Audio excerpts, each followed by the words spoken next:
ಸ್ನೇಹಿತರ welcome back to Mahi updates YouTube channel. ನಾನು ನಿಮ್ಮ ಮಹಿಗೌಡ ಮಾತಾಡ್ತಿರೋದು. ಇವತ್ತಿನ ಈ ವಿಡಿಯೋದಲ್ಲಿ ಗೃಹಲಕ್ಷ್ಮಿ ಯೋಜನೆಯ ಫಲಾನುಭವಿಗಳಿಗೆ ಲಕ್ಷ್ಮೀ ಹೆಬ್ಬಾಳ್ಕರ್ ಮೇಡಮ್ ಅವರ ಕಡೆಯಿಂದ ಒಂದು ಎಚ್ಚರಿಕೆಯನ್ನು ಕೊಟ್ಟಿದ್ದಾರೆ. ಈಗಾಗಲೇ ಸಹ ನೀವು ಪ್ರತಿ ತಿಂಗಳು 2000 ಹಣ ಪಡ್ಕೋತಿದ್ರೆ ಇವತ್ತಿನ ಈ ವಿಡಿಯೋನ ಕಂಪ್ಲೀಟಾಗಿ ವಾಚ್ ಮಾಡಿ. ಎಲ್ರಿಗೂ ಸಹ ಇವತ್ತಿನ ಈ ವಿಡಿಯೋ ತುಂಬಾ ಇಂಪಾರ್ಟೆಂಟ್ ಆಗಿರುತ್ತೆ.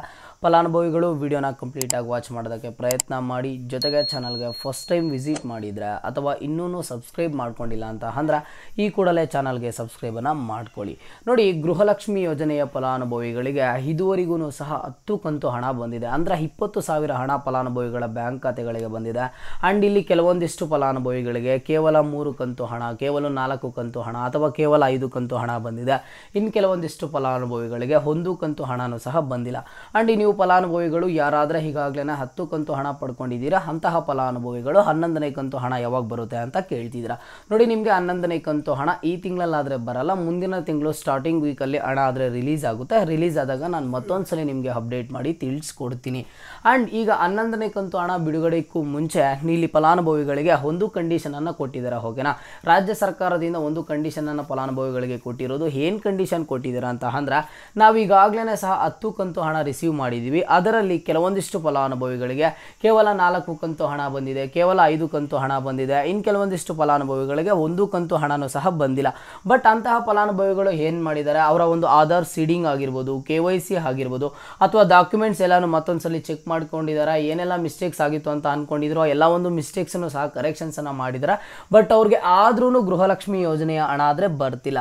ಅಂತಹ ಫಲಾನುಭವಿಗಳು ಏನು ಮಾಡಬೇಕು ಅಂತ ಅಂದ್ರೆ, ನಿಮ್ಮ ಒಂದು ಹತ್ತಿರದ ಈಗ ನಿಮ್ಮ ಒಂದು ಡಿಸ್ಟಿಕ್ನಲ್ಲಿ ಮಹಿಳಾ ಮತ್ತು ಮಕ್ಕಳ ಕಲ್ಯಾಣ ಅಭಿವೃದ್ಧಿ ಇಲಾಖೆ ಅಂತ ಇರುತ್ತೆ.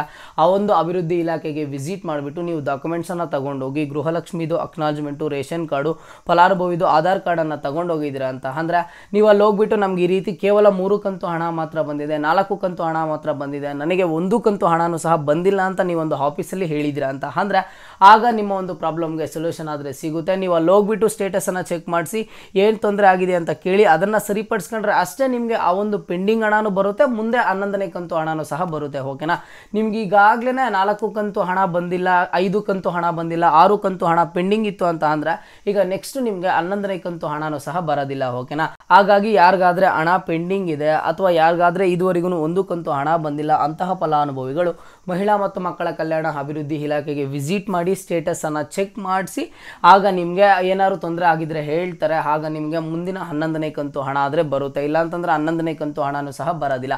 ಬಟ್ ಸರ್, ನನಗೆ 10ನೇ ಕಂತು ಹಣ ಬಂದಿಲ್ಲ, ನಾನು ಹೋಗಿ ಕೇಳೋದ, ಅಥವಾ 9ನೇ ಕಂತು ಹಣ ಬಂದಿಲ್ಲ, ನಾನು ಹೋಗಿ ಕೇಳೋದ ಅಂತ ಅಂದ್ರೆ 10ನೇ ಕಂತು ಹಣ ಬಂದಿಲ್ಲ ಅಂತ ಅಂದ್ರೆ ಇದೇ ತಿಂಗಳು 31ನೇ ತಾರೀಕು ಒಳಗಡೆ ಬರುತ್ತೆ. ಇಲ್ಲ ಅಂತಂದ್ರೆ 11ನೇ ಕಂತು ಹಣ ಜೊತೆ ಸೇರಿ ನಿಮಗೆ ಒಟ್ಟಿಗೆ 4,000 ಹಣ ಆದರೆ ಬರುತ್ತೆ. ಆ್ಯಂಡ್ 9ನೇ ಕಂತು ಹಣ ನನಗೆ ಬಂದಿಲ್ಲ ಸರ್, 10ನೇ ಕಂತು ಹಣ ನನಗೆ ಬಂದಿಲ್ಲ ಅಂತ ಅಂದ್ರೆ ಇಲ್ಲಿ ಫಲಾನುಭವಿಗಳಿಗೆ 9ನೇ ಕಂತು ಹಣ ಆ್ಯಂಡ್ 10ನೇ ಕಂತು ಹಣ ಸೇರಿ ಇದೇ ತಿಂಗಳು 31ನೇ ತಾರೀಕು ಒಳಗಡೆ 4,000 ಹಣ ಬರುವಂಥ ಚಾನ್ಸಸ್ ಆದರೆ ಇದ್ದಾವೆ. ಫಲಾನುಭವಿಗಳು ವೆಯ್ಟ್ ಮಾಡಿ. ಏನಾದ್ರು ಡೌಟ್ ಇದ್ದರೆ ಕಮೆಂಟ್ ಬಾಕ್ಸಲ್ಲಿ ಕಮೆಂಟನ್ನು ಮಾಡಿ. ನಿಮ್ಗೆ ಏನೇ ಡೌಟ್ ಇರಲಿ ನಾನು ಆದಷ್ಟು ರಿಪ್ಲೈ ಮಾಡೋದಕ್ಕೆ ಪ್ರಯತ್ನ ಮಾಡ್ತೀನಿ.